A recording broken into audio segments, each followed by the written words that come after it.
السلام علیکم، میرا نام ہے سہرش محمد علی اور آپ دیکھ رہے ہیں میرا YouTube channel ST plate form of competitive exams. آج ہم نے پوسٹ پارٹیشن ہسٹری کا لیکچر نمبر 7 کرنا ہے، اور اس لیکچر کو سٹارٹ کرنے سے پہلے آپ لوگوں کے لیے ایک اناؤنسمنٹ ہے کہ آج سے وہ تمام لوگ جو 1 پیپر MCQs کی تیاری کر رہے ہیں، سبجیکٹ اسپیشلسٹ کسی بھی چیز کے لیے، ان کو GK میں پرابلم آتی ہے، تو ان سب کے لیے میں شارٹس بنایا کروں گی، ریلز، جس میں ہم کچھ پوائنٹس GK کے کلیئر کیے گے روزانہ کی بیسس پہ۔ یہ ویڈیوز پاکستان افیئرس کی اور جو اس کی انگلش کی تھی وہ ساتھ چلتی رہیں گی انشاءاللہ، لیکن یہ ہم ریلز کی صورت میں GK کو ہم کور کریں گے۔ چلیے لیکچر سٹارٹ کرتے ہیں۔ 1988 سے 1990 کا یہ دور ہے جب بینظیر کی حکومت بنی کیسے اور ٹوٹی کیسے، ہم نے اس میں یہ پڑھنا ہے۔ سقوط ڈھاکہ کے بعد یہ پہلے الیکشن تھے 1988 کے الیکشن، اور اس وقت کا نعرہ تھا کہ آپ بھٹو کے ساتھ ہیں یا بھٹو کے خلاف ہیں۔ یہ نعرہ بینظیر بھٹو نے یوز کیا، اور ان کے خلاف اپوزیشن کی 9 جماعتیں تھیں، 9 سیاسی جماعتیں، ان کا نام IGI تھا، اسلامی جمہوری اتحاد، اور اس میں مختلف پارٹیز تھی، national people party, Jamaat Islami, اور یہ تمام لوگ تھے۔ اور اس میں اسٹریٹجک ٹرائی اینگل تھے اس وقت کے 3 لوگوں میں آپ کو آگے بتاؤں گی۔ اس میں جنرل حمید گل تھے، اور آگے صدر غلام اسحاق خان تھے، یہ سارے لوگ تھے بینظیر بھٹو کے خلاف۔ اچھا، اب ان کا جو IGI بینظیر بھٹو کی اپوزیشن جماعت تھی IGI، اس کے سربراہ تھے غلام مصطفیٰ جتوئی، وہ بینظیر بھٹو کے انکل تھے اور وہی بینظیر کے خلاف کھڑے تھے الیکشنز میں۔ لیکن عوامی چہرہ تھا نواز شریف، جو ساری بیان آتے تھے، نعرے آتے تھے، یا جو سارے اخبارات میں تصویر آتی تھی، وہ کس کی آتی تھی؟ نواز شریف کی۔ اچھا، نواز شریف نے بھی یہ نعرہ لگایا کہ آپ کا مقابلہ آپ کے دشمن سے ہے، اور پھر انہوں نے کہا کہ 9 ستارے بھائی بھائی بینظیر کی شامت آئی، یعنی کہ وہ 9 جماعتوں کے، یعنی اس طرح تمام جو پارٹی بازی ہوتی ہے وہی ہوئی، اور بینظیر بھٹو کی کریکٹر اسیسینیشن بھی کی گئی، ان کی نیوڈ پکس پھینکی گئی لوگوں تک، اور اس کے علاوہ کہا گیا کہ یہ ماڈرن ہیں اور یہ امریکہ کی ایجنٹ ہیں اور یہاں پر اسلامی نفاذ نہیں لائیں گی۔ اچھا خیر، 16 نومبر کا دن آ گیا جب الیکشن ہونے تھے، اور 237 سیٹوں پر الیکشن ہونے تھے، جس میں سے 207 نشستوں پر الیکشن ہوئے۔ سیٹیں 237 ہوتی ہیں قومی اسمبلی کی، اس میں سے 207 پر الیکشن ہوئے، جس میں 154 IGI جو تھی قومی اتحاد اپوزیشن پارٹی، انہوں نے حاصل کی، اور بھاری اکثریت پاکستان پیپل پارٹی کی تھی 92۔ آزاد امیدوار ان کے ساتھ ملے تو 105 سیٹیں ہو گئی۔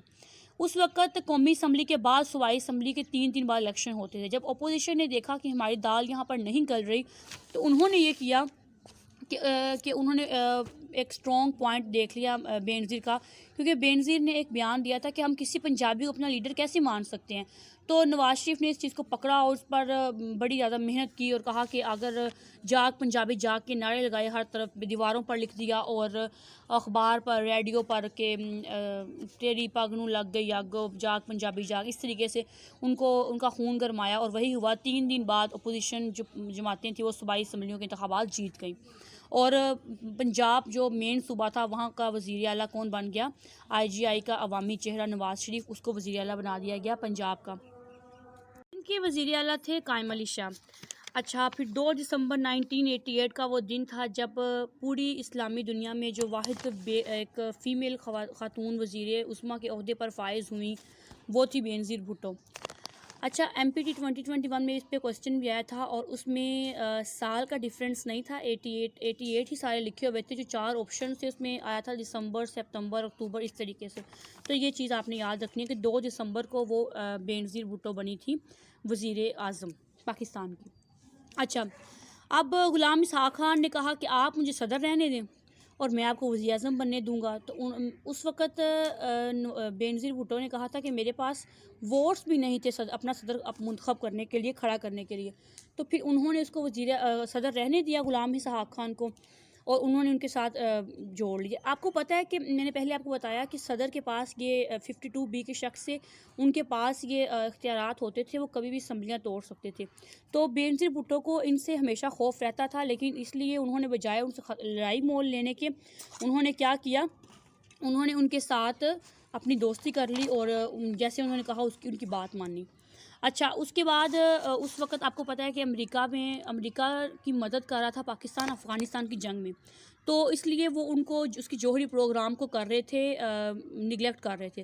لیکن جب وہ ختم ہو گیا سارا کچھ افغانستان میں، تو اس وقت کا جو پھر وزیر اعظم جو تھا، اس کا صدر تھا امریکہ کا ریگن، وہ بھی ہٹ گیا اور پھر جارج بش آ گیا. تو پھر پاکستان کے لیے کسی نے ضمانت نہیں دی، تو اس پر پھر پابندیاں لگ گئی، جوہری پروگرام پر، ہر چیز پر. اور جو F-16 طیارے تھے وہ بھی پھر ان کو نہ دیے گئے، بلکہ ان کی پیمنٹ کی ہو گئی تھی، پھر بھی ان کو وہ نہ ملے اور جوہری پروگرام پر پابندیاں لگ گئی. بھارت نے اپنے میزائل بنائے، اس کے مقابلے میں پاکستان نے بھی اپنے کچھ میزائل بنائے، گنزا میزائل، بیسٹک میزائل.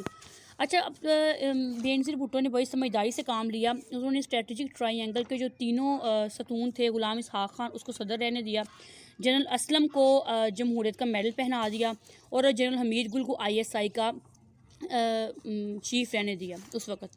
اچھا، لیکن اختلافات یہاں پر پیدا ہوئے ان کے درمیان، جب اسٹیبلشمنٹ نے کہا کہ فورن پالیسی کے معاملات میں آپ ہماری بات مانیں، آپ اپنی بات نہ مانیں.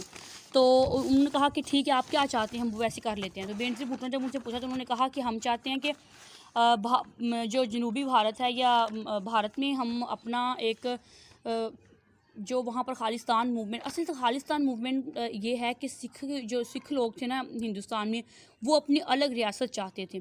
تو وہ انہوں نے ایک موومنٹ سٹارٹ کی، خالصتان موومنٹ.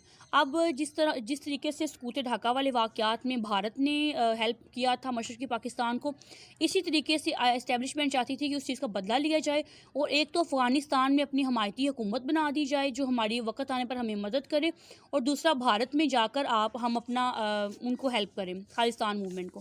اور ایسا ہوا بھی، لیکن اس کو جلال آباد آپریشن کہتے ہیں. اور لیکن جب افغانستان پر یہ سارا کچھ ہوا تو کابل کو جو وہاں سے انہوں نے طیارے بھیجے، جو میزائل بھیجے اینڈ توف طیارے، اس کا جو ہمارے میزائل سے مقابلہ نہیں کر سکے، اور بڑی بری طریقے سے شکست ہوئی افغانستان میں بھی، اور 3000 مجاہدین بھی مارے گئے. تو اس وقت بینظیر بھٹو بڑی غصے میں آ گئی، انہوں نے پھر ان کو ISI کے عہدے سے ہٹا کے ان کو کور کمانڈر بنا دیا تھا. تو بھارتی پنجاب میں بھی یہی ہوا تھا کہ انہوں نے بعد میں اصل میں مسئلہ یہ ہوا تھا کہ سارک کی ایک اجلاس ہوا تھا 1988 میں، دسمبر 1988 کا اجلاس ہوا تھا. اس میں بینظیر بھٹو اور راجیو گاندھی دونوں نے آپس میں ملاقات کی تھی، اور یہ بینظیر بھٹو کی سب سے بڑی سفارتی غلطی تھی. یہ جو کوئی بھی کسی بھی ملک کے وزیر اعظم ہوتے ہیں، جو ان کی ملاقات ہوتی ہے وہ پرائیویٹ نہیں ہو سکتی، وہ ہمیشہ پبلک ہوتی ہے، وہ عالمی معاملات پر ہوتی ہے. اب ان کے درمیان کوئی تیسرا بندہ تھا نہیں جو ان کو آن ریکارڈ بتاتا لوگوں کو کہ اصل میں یہ بات چیت ہوئی. لوگوں نے اپنے پاس سے کیا سرائیاں شروع کر دی، اور سکھ لوگوں کو یہ تاثر دیا گیا کہ بینظیر بھٹو نے آپ کی جو فہرستیں ہیں وہ دے دی ہیں بھارت کو. جبکہ ایسا کچھ ہوا، بعد میں یہ بھی کہا گیا تھا کہ بینظیر نے کہا تھا کہ میں آپ کو سکھوں کی فہرستیں دے دیتی ہوں اور بدلے میں آپ سیاچن سے فوج واپس بلا لیں. تو یہ سارا کچھ معاملات ان کا یہ معاہدہ طے پایا تھا، اور ابھی تک وہ اس خالصتان موومنٹ. اور پھر یہ ہوا کہ جب ان کی ملاقات ہوئی بینظیر بھٹو کی اور راجیو گاندھی کی، اس کے کچھ دن بعد وزیر داخلہ اعتزاز احسن بھارت کے دورے پر چلے گئے، اور یہ تاثر پھیل گیا کہ اب وہ لسٹیں دینے گئے ہیں. معاہدہ ان کا پہلے ہو گیا تھا، اب وہ لسٹیں دینے گئے ہیں. تو پھر انہوں نے کہا کہ سکھوں کے اس کے بعد سکھوں میں گرفتاریاں سٹارٹ ہوئی. جب اعتزاز احسن واپس آئے تو بھارت میں سکھوں کی گرفتاریاں ہوئی، لوٹ مار ہوئی، سارا کچھ ہوا. اس موومنٹ کو بڑا نقصان پہنچا. تو جولائی 1988 کو راجیو گاندھی پاکستان ملنے آئے. تب بھی لوگوں نے یہ تاثر دیا کہ بینظیر بھٹو نے ان سے گلہ کیا کہ آپ نے ہم سے وعدہ کیا تھا سیاچن سے فوج واپس بلانے کا، آپ نے بلائی نہیں، میں نے آپ کو فہرستیں دے دی ہیں. تو انہوں نے کہا تھا کہ مجھے اسٹیبلشمنٹ میری بات نہیں مان رہی، میں یہ کام کر لوں گا آہستہ آہستہ. لیکن یہ وہ تمام باتیں تھیں جو ساری لوگوں کی خود بنائی ہوئی باتیں تھیں، جس کا اعتراف نہ تو راجیو گاندھی نے کیا تھا اور نہ بینظیر بھٹو نے کیا تھا کہ انہوں کے درمیان کوئی ایسی باتیں طے پائی ہیں. اور اس کے علاوہ آرمی چیف جنرل وحید تھے اس وقت کے، اور انہوں نے کہا تھا کہ ایسی کوئی فہرستیں موجود ہی نہیں تھیں، یہ سب ان کی من گھڑت باتیں تھیں. دوسری طرف بینظیر بھٹو پر بڑا دباؤ تھا کہ دائیں بازو کی طرف سے کہ آپ ملک میں اسلامی نظام لائیں. تو ادھر سے ان کا یہ کہنا تھا، یہ دباؤ تھا ہی کہ مئی 1989 میں پنجاب میں اسلامی نفاذ ہو گیا. اب اللہ بہتر جانتا ہے کہ نواز شریف نے یہ معاشرے کی اصلاح کے لیے یہ نفاذ کا یہ نظام بنایا، یا دائیں بازو کے ووٹس حاصل کرنے کے لیے بنایا، یا پھر بینظیر کو زش کرنے کے لیے بنایا. اور اس وقت میں کچھ واقعات ایسے ہوئے جو 1990 کے کچھ اہم واقعات یہاں بتانے ضروری ہیں کہ پاکستان کا جو پہلا سیٹلائٹ تھا اسپارکو ایک ادارے نے بنایا تھا، اور پہلا مصنوعی سیٹلائٹ بنایا جس کا نام بدر اول تھا. یہ بھی MCQs پوائنٹ کے لحاظ سے بڑا اہم چیز ہے. اور یہ 98 منٹ میں ایک چکر زمین کے گرد مکمل کرتا تھا. ادھر سے ملتان میں بھی ایک خبر آئی کہ ایک ٹیسٹ ٹیوب بیبی بن گیا ہے. طب کی میڈیکل کے شعبے میں یہ ہماری بہت بڑی اچیومنٹ تھی. اور ادھر سے ایٹمی پروگرام، اچھا جو ایٹمی پروگرام اور میزائل والے معاملات تھے، اس پہ وفاق اور صوبوں کے درمیان میں آپس میں کوئی اختلافات نہیں تھا. اس بات کے لیے وہ ہمیشہ سے یکجان تھے. بینظیر بھٹو کو بھی بہت سی مشکلات کا سامنا تھا کہ ادھر سے آپریشن مڈ نائٹ جیکال والا واقعہ ہو گیا. یہ کیا تھا یہ بتاتی ہوں میں آپ کو. اس کے علاوہ علماء نے بھی کہنا شروع کر دیا کہ عورت کی حکمرانی جائز نہیں ہے. اور ادھر سے آصف زرداری پر کرپشن کے الزامات لگے، اس کو مسٹر 10% کا نام دیا گیا. یہ سارا کچھ آپریشن مڈ نائٹ جیکال اصل میں یہ تھا کہ لوگوں نے بینظیر بھٹو کو کسی نے ایک ٹیپ ریکارڈنگ دی تھی اور کہا تھا کہ آپ کے خلاف عدم اعتماد کی تحریک چل رہی ہے. تو بینظیر بھٹو نے کہا کہ ان کو پھر ان سے ملا کے DGIS کو کہہ کے ان کو وہ جو 2 لوگ تھے جو اس کے میجر ڈائریکٹر تھے، میجر عامر اور بریگیڈیئر امتیاز، ان کو عہدے سے ہٹا دیا گیا. لیکن انہوں نے بعد میں بیانات دیے تھے کہ یہ کچھ بھی ہم نے اپنی مرضی سے نہیں کیا تھا، ہم نے صدر غلام اسحاق خان کے کہنے پر اور جنرل اسلم کے کہنے پر ہم نے کیا تھا. اچھا اب یہ ادھر سے سیاست میں اس کو مسئلہ ہو رہا تھا بینظیر بھٹو کو، کیونکہ MQM ان کی اتحادی جماعت تھی، وہی ان کے خلاف کھڑی ہو گئی تھی. انہوں نے مخالفت شروع کر دی اور کراچی اور حیدرآباد اتنے حالات خراب ہو گئے، دھماکے، لوگوں کی لاشیں، مسخ شدہ علاقے، ہر طرف سے انہوں نے سیاسی مظاہرے شروع کر دیے. MQM نے یہ بڑی مسئلہ بن گیا بہت زیادہ، اور کراچی اور حیدرآباد پہ کرفیو لگ گیا. اور اس وقت 26 مئی 1990 کو لوگوں نے کہا کہ IG سندھ کو کہا کہ پکا قلعہ میں لوگ بیٹھے ہیں، جو یہ معاملہ دھماکے ہیں سارا کچھ انہوں نے وہاں پناہ لی ہوئی ہے، اور یہ لوگ جو اس کے بارے میں اتنا کچھ کر رہے ہیں. تو پکا قلعہ کے لوگ جو مقامی لوگ تھے وہ بھی ہیلپ آؤٹ کر رہے تھے جا کے ان کو جو وہاں پہ لڑنے آئے تھے. اس میں کچھ عورتیں تھیں، وہ قرآن اٹھائے ہوئے خواتین تھیں اور پرچم اٹھائے ہوئے تھیں پاکستان کا، اور ان کو بھی مارا گیا، قتل عام ان کو کیا گیا، بچوں کو مارا گیا، خواتین کے ساتھ ریپس کیے گئے. اور بہت برے طریقے سے اس چیز نے بینظیر بھٹو کی حکومت کو بڑا نقصان پہنچایا کہ وہ ان کے پاس ان کو قرآن کی بھی حرمت نہیں ہے، ان کے لیے ان کے دل میں پرچم کی بھی محبت نہیں ہے، اور وہ سب کو ماری جا رہی ہیں، سارا کچھ کر رہی ہیں. اور MQM کی جماعت نے اس کو بڑا بڑھا چڑھا کے پیش کیا کہ 200 لوگ مارے گئے، یہ لوگ مارے گئے. اور ادھر سے بینظیر بھٹو کی حکومت کہہ رہی تھی کہ نہیں 40 لوگ مارے گئے. اصل یہ کاؤنٹنگ کوئی اراؤنڈ اباؤٹ 50 تھی اس وقت. اچھا بینظیر بھٹو کا جو وہ تھا ویو پوائنٹ وہ یہ تھا کہ بات کو بڑھا چڑھا رہے ہیں، ایسا کچھ ہے نہیں. ادھر سے جو ملٹری انٹیلیجنس بریگیڈیئر حامد سعید تھے، انہوں نے کہا کہ ہاں یہ واقعات ہوئے ضرور تھے، یہ خواتین کے ساتھ ریپ بھی کیا گیا تھا، جن عورتوں نے گلے میں قرآن لٹکائے ہوئے تھے ان کو بھی مارا گیا تھا، پرچم اٹھائے تھے ان لوگوں کو بھی مارا گیا تھا. لیکن ادھر سے سندھ اور پنجاب میں بم دھماکے سٹارٹ ہو گئے، اتنے حالات خراب ہو گئے یہ کہ بینظیر بھٹو کو بس اب کہا کہ آپ چھوڑ دیں حکومت، ان پر اتنے ان کے لیے حالات تنگ کر دیے گئے.